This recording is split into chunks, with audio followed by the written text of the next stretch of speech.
2014 का New York times में छपा यह कार्टून याद है, जिसमें इंडिया, इंडियंस और इंडियन स्पेस एजेंसी का मजाक उड़ाया गया था। खैर, इस कार्टून का जवाब तो हमने तभी दे दिया था जब हम पहली ही कोशिश में मार्स तक अपने मिशन को पहुंचाने में सक्सेसफुल हुए थे। लेकिन नासा का चंद्रयान 3 को लेकर किया गया ये ट्वीट उस कार्टून का सही जवाब है। क्यों हिला डाला ना। 14 जुलाई 2023 को श्रीहरिकोटा से चंद्रयान 3 2:35 पर लॉन्च हो चुका है। लेकिन चंद्रयान 2 के बाद 3 को लॉन्च करना ही क्यों पड़ा, और क्या चंद्रयान 3 से इसरो और भारतीयों के अलावा नासा को भी कुछ आशाएं हैं? 7 6 5 4 3 2 1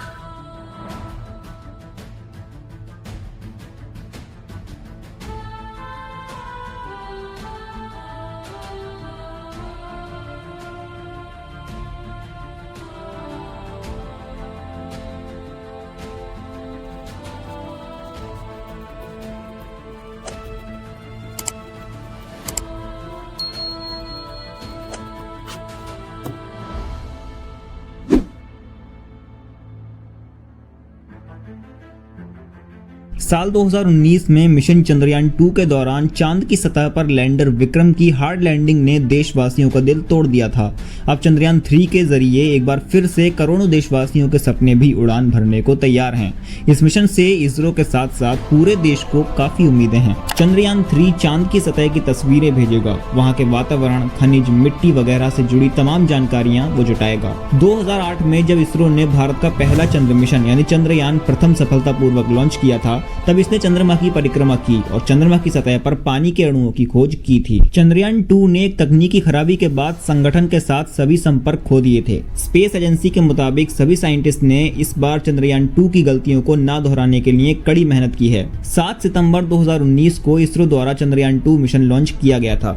तब हमारा ये मिशन पूरा नहीं हो पाया था, क्योंकि जिस विक्रम लैंडर से चंद्रमा के साथ संपर्क स्थापित करने की उम्मीद थी, उसी विक्रम लैंडर से संपर्क खो गए थे। चंद्रयान 2 का विक्रम लैंडर पहले से निर्धारित 55 डिग्री की जगह 410 डिग्री झुक गया था और अंततः उसे चंद्रमा पर स्वायत्त मोड में उतरने के लिए निर्धारित किया गया, यानी चंद्रमा पर कैसे लैंड करना है ये उसी के ऊपर छोड़ दिया गया था। एजेंसी के मुताबिक विक्रम से इसरो का संपर्क तब टूटा था जब वो लैंडिंग से केवल 400 मीटर की ऊंचाई पर था। चंद्रयान 2 का ऑब्जेक्टिव चंद्रमा की सतह पर सॉफ्ट लैंडिंग करना था, और अगर ऐसा हो जाता तो भारत ऐसा करने वाला अमेरिका, चाइना और रशिया के बाद चौथा देश होता। चंद्रयान 2 में ऐसी क्या गलती हुई जिसकी वजह से हमें चंद्रयान 3 लॉन्च करना पड़ा? जब चंद्रयान 2 का विक्रम लैंडर अपने पाथ से झुका तो वैज्ञानिक उसे देखने के अलावा कुछ नहीं कर सके। विक्रम लैंडर की स्पीड 4 फेजेस में 6000 किलोमीटर प्रति घंटे से 0 किलोमीटर प्रति घंटे तक धीमी होने की उम्मीद थी, लेकिन चंद्रमा की सतह पर उतरने से पहले इसरो का लैंडर से संपर्क टूट गया। लैंडर से संपर्क टूटने की वजह सॉफ्टवेयर में गड़बड़ी बताई गई थी। लॉन्च पाथ में चेंजेस और स्पीड में कमी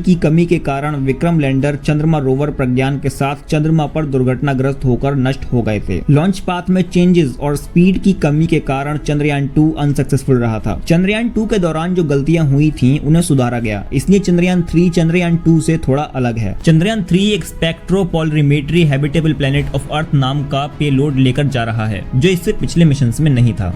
चंद्रयान 2 मिशन जिन कारणों से कामयाब नहीं हो सका, उन कारणों को बारीकी से स्टडी करने के बाद चंद्रयान 3 को कई लेवल्स पर अपग्रेड किया गया है, ताकि इस बार ये मिशन सक्सेसफुल हो सके। पिछली बार की तुलना में लैंडर को और भी ज्यादा मजबूत बनाया गया है। इसमें बड़े और शक्तिशाली सौर पैनल का इस्तेमाल किया गया है। चंद्रयान 3 की स्पीड को निर्धारित करने के लिए अतिरिक्त सेंसर लगाए गए हैं। कुल मिलाकर इस मिशन में हर गलती की गुंजाइश को खत्म करने का प्रयास किया गया है। चंद्रयान 3 को चंद्रमा पर भेजने के लिए LVM-3 लॉन्चर का इस्तेमाल किया जा रहा है। लॉन्चिंग श्रीहरिकोटा स्थित सतीश धवन स्पेस सेंटर के लॉन्च पैड 2 से 14 जुलाई 2023 शुक्रवार की दोपहर 2:35 पर हुई है। चंद्रयान 2 में लैंडर, रोवर और ऑर्बिटर था। चंद्रयान 3 के लिए ऑर्बिटर नहीं बनाया है। चंद्रयान 2 का ऑर्बिटर पहले ही ऑर्बिटर में मौजूद है, जरूरत पड़ने पर इसी का इस्तेमाल किया जाएगा। चंद्रयान 3 में ऑर्बिटर के बजाय स्वदेशी प्रोपल्शन मॉड्यूल है। प्रोपल्शन मॉड्यूल अंतरिक्ष मिशन पर जाने वाले यान का पहला हिस्सा होता है। ये किसी भी स्पेसशिप को उड़ान भरने की ताकत देता है। लैंडर मॉड्यूल चंद्रयान 3 का ये दूसरा और इम्पोर्टेंट पार्ट है। इसे ही चंद्रमा पर उतारा जाएगा। रोवर को चंद्रमा की सतह तक सही तरीके से पहुंचाने की जिम्मेदारी इसी की होती है। रोवर चंद्रयान का ये तीसरा हिस्सा है जो लैंडर के जरिए चंद्रमा की सतह पर उतरेगा और फिर मूवमेंट करके जानकारी जुटाएगा और धरती पर भेजेगा। LVM-3 रॉकेट चंद्रयान को पृथ्वी की कक्षा में स्थापित करेगा। पृथ्वी की ऑर्बिट में पहुंचने के बाद चंद्रयान धीरे धीरे पृथ्वी की कक्षा में दूरी को बढ़ाएगा। दूरी बढ़ाने के लिए ऑनबोर्ड रॉकेट का इस्तेमाल होगा। ये रॉकेट चंद्रयान के साथ जाएंगे। इस तरह चंद्रयान चंद्रमा की कक्षा में दाखिल होगा। इसके बाद चक्कर काटते हुए चंद्रयान चंद्रमा की निचली कक्षा में दाखिल हो जाएगा। इसके बाद चांद की सतह पर लैंडर को उतारने की तैयारी होगी। यही इस मिशन का सबसे मुश्किल हिस्सा है। इससे पहले कि विक्रम लैंडर की हार्ड लैंडिंग की वजह से चंद्रयान 2 मिशन खराब हो गया था। चंद्रयान की सतह पर चंद्रयान 3 की सफल लैंडिंग के बाद 6 पहियों वाला रोवर बाहर आएगा।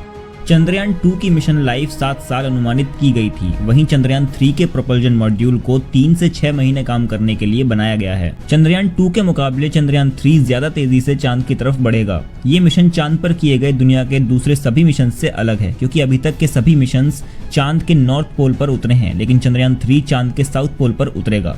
इस मिशन के कामयाब होने के बाद इंडिया मून के साउथ पोल पर लैंड करने वाला पहला देश बन जाएगा। साल 2019 में चंद्रयान 2 के दौरान लैंडिंग के वक्त प्रधानमंत्री नरेंद्र मोदी इसरो के सेंटर में मौजूद थे। जब लैंडर विक्रम की सॉफ्ट लैंडिंग नाकामयाब हुई तो मिशन से जुड़े लोग काफी निराश हो गए थे, लेकिन पीएम नरेंद्र मोदी ने उस समय उन लोगों का हौसला बढ़ाया था और उनकी पीठ थपथपाई थी। जीवन में उतार चढ़ाव आते रहते हैं और जब मैं देख रहा था कि अब कम्युनिकेशन ऑफ हो गया है, मैं देख रहा था आपको सारे चेहरे एकदम से हो गए। लेकिन ये कोई छोटा अचीवमेंट नहीं है जो आप लोगों ने किया। देश आप पर गर्व करता है। तो होप फॉर द बेस्ट, और मैं पूरी तरह आपके साथ हूं। हिम्मत के साथ चले।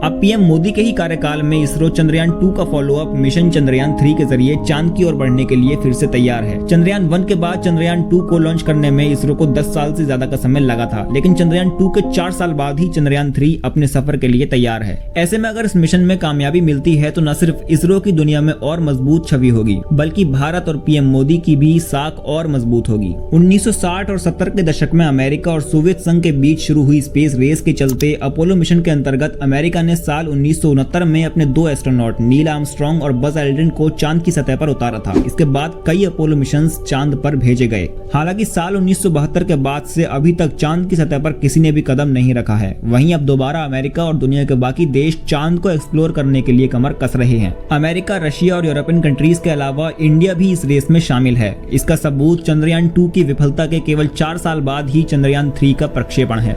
चंद्रयान 3 मिशन के अंतर्गत इसका रोबोटिक उपकरण 24 अगस्त तक चांद के उस हिस्से में यानी शेकल्टन क्रेटर पर उतर सकता है जहां अभी तक किसी भी देश का कोई अभियान नहीं पहुंचा है। इसी वजह से पूरी दुनिया की निगाहें भारत के इस मिशन पर टिकी हुई हैं। चंद्रमा का दक्षिणी ध्रुव 4.2 किलोमीटर वाला एक बड़ा शेकल्टन क्रेटर है। इस खास जगह पर अरबों सालों से सूर्य की रोशनी नहीं पहुंची है। इस वजह से यहाँ का तापमान -267 डिग्री फ़ारेनहाइट तक रहता है।